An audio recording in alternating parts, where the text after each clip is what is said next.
Job క్యాలెండర్ను నిరసిస్తూ Osmania university Ambedkar library వద్ద నిరుద్యోగులు ఆందోళన చేపట్టారు. నిరసన వ్యక్తం చేస్తున్న నిరుద్యోగులను బీఆర్ఎస్వీ నాయకులు మద్దతు తెలిపారు. లెక్కపత్రం లేకుండా జాబ్ క్యాలెండర్ విడుదల చేయడమేంటని నిరుద్యోగులు మండిపడ్డారు.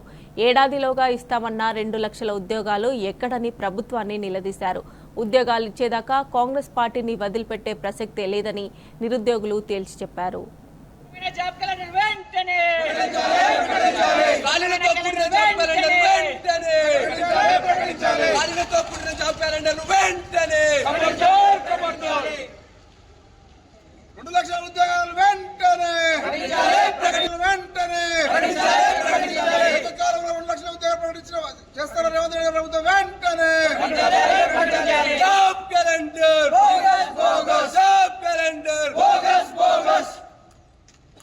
సిగ్గు నిరుద్యోగులను మోసం చేయడము,